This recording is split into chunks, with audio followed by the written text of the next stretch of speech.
Isang mapagpalang araw po sa lahat. To God be the glory sa isa na namang opportunity na pag-aralan ang mga salita ng Panginoon. Naniniwala kami that the Word of God is alive and active and it is a light that guides us as we exercise our Christian living. Kaya mahalaga po na bago pumasok sa trabaho, sa school, o kahit na anong gawaing bahay, dapat tayo makapagbaon ng salita ng Panginoon. Again po, welcome po namin kayo dito sa Diakonos. And Diakonos simply means servant, and this is our online Bible study ministry. We exist po to serve God's people online, lalo't higit sa mga kasama ko pong OFW dito sa Middle East. It is our desire that you develop a relationship with God through the study of His Word po. At ngayong araw ay pag-uusapan po natin ang topic na God's forgiveness. Ito po ang Bible study number 72. At kung wala kang lakad, wala din po ako. Tara, Bible study tayo mga kapatid.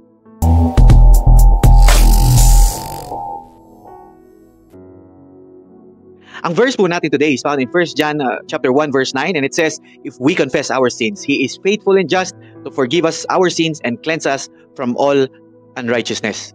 Naranasan mo na ba ang isang situation kung saan sinubukan mong maglinis ng kalat only to find out na mas lumala pa ito? Just imagine, nag-e-enjoy ka ng isang masarap na dinner sa bahay ng isang kaibigan at maayos naman ang lahat hanggang sa hindi inaasahan na tumba mo yung baso na, for instance, may grape juice. Tumapon ito sa isang malinis na puting mantel at sa gulat mo, kinuha mo ang unang bagay na makikita mo para linisin ito. Ngunit sa halip na maayos ang problema, mas lalong kumalat ang mantsa na naging mas malaking gulo sa maliit na lugar. Ngayon, hindi lang nabahiran ang tablecloth, mas pinalala mo pa ang awkward situation.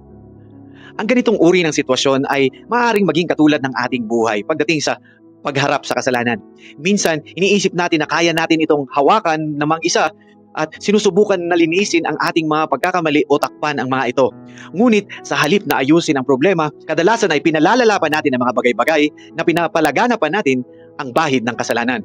Doon pumapasok ang 1 John 1:9 na nag-aalok sa atin ng isang paraan upang tunay na linisin ang mga mantsa ng ating kasalanan. Hindi sa pamamagitan ng ating mga pagsisikap, kundi sa pamamagitan ng pagpapatawad ng Diyos. Ang word na confess ay tumutukoy po sa pag-amin ng kasalanan. Sa tuwing inaamin natin sa Diyos ang ating mga kasalanan, we agree with Him that we have broken His law and therefore deserve punishment. Ang confession recognizes that we are wrong, we are personally guilty. Ang pag-amin po or confession ay direktang bumabangga sa denial ng kasalanan head-on. Isang pagpapakita ng humility sa tuwing sasabihin natin, "Lord, I have sinned before you." Sapagkat ang mga believers po who wants to walk in God's light must be willing to let God deal radically with our lives. Bago po ang lahat, it is important to note mga kapatid that at the point of salvation, all of our sins are forgiven. On the cross, Jesus paid the penalty for our sins once and for all.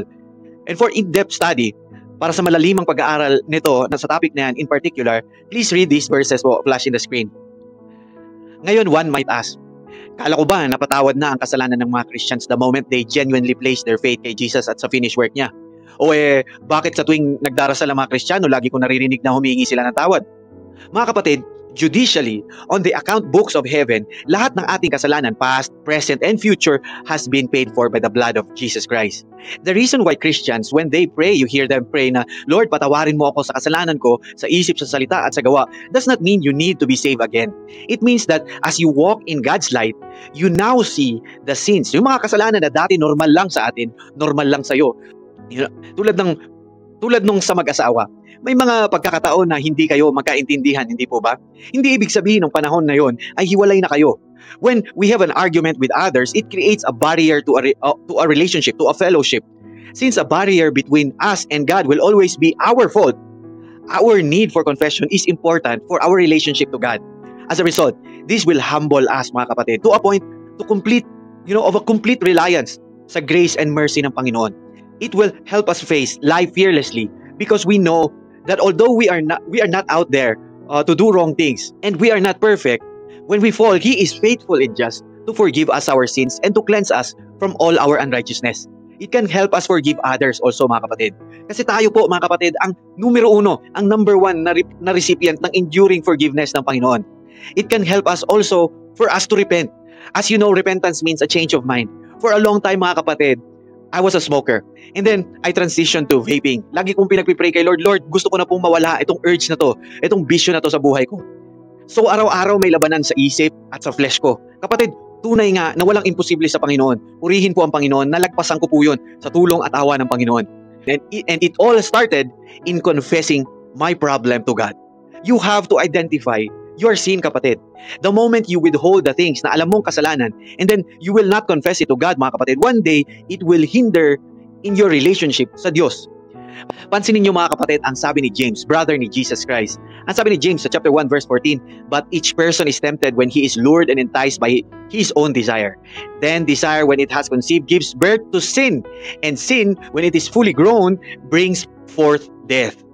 Kapatid, dapat sa desire pa lang, ilapit na natin sa Diyos. Ask God, kapatid. Sabihin natin sa Kanya ang mga ungodly desires natin. Let's be honest to God, mga kapatid. Sabihin mo, "Lord, help me. Iniimbita na naman ako makipag-inuman, mambabae, magdroga. Lord, tulungan niyo po ako.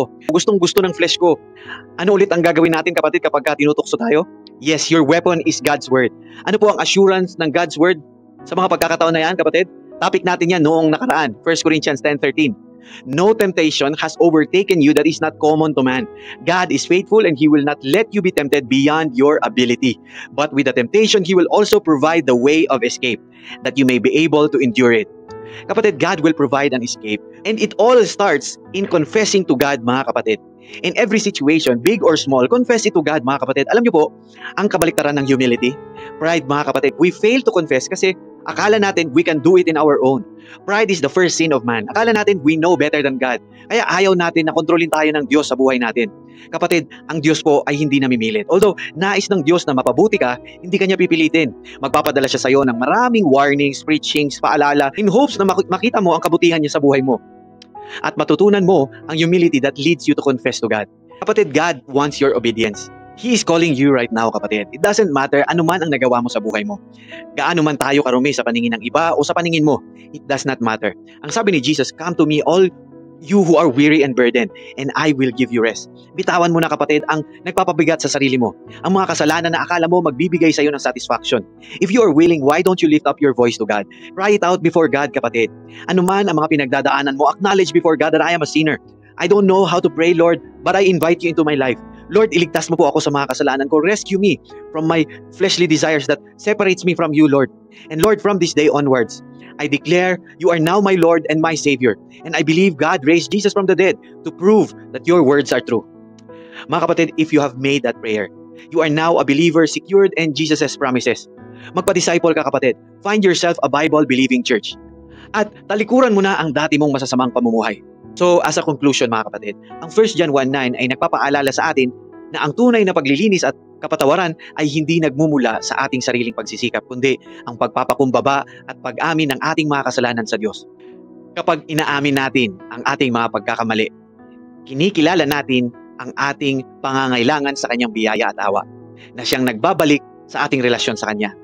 Ipinapakita sa atin ang verse natin ngayong araw na ang Diyos ay tapat at makatarungan, handang magpatawad at maglinis ng anumang karumihan, gaano mang kalalim ang ating mga kasalanan.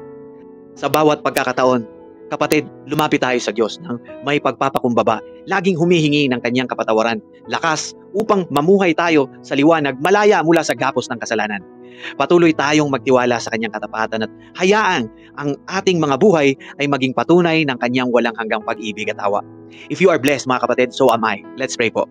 Heavenly Father, Lord, maraming salamat po sa iyong walang hanggang pagmamahal at tapat na pagpapatawad. Inaamin po namin, Lord, ang aming pagkukulang at kasalanan na tumingi kami ng kapatawaran, O God. Linisin mo po kami at gabayan sa landas ng kabanalan. Patuloy mo po kaming samahan at palakasin upang mamuhay kami ng naaayon sa iyong kalooban. Sa pangalan ni Jesus, ito po ang aming panalangin. Amen. Mga kapatid, kung bago ka lang dito sa Diakonos, I encourage you to hit at follow button to be notified on our next Bible study. Purihin po ang Panginoon. I hope to see you in the next Bible study, God willing po. The Lord bless you and keep you. The Lord make His face shine upon you and be gracious to you. The Lord lift up His countenance upon you and give you peace. Hanggang sa muli po nating pagsasama-sama, mga kapatid, manatili tayong matatag sa pananampalataya at magpatuloy tayo sa ating paglilingkod sa Panginoon. To God be the glory po. Again, mga kapatid, God bless you.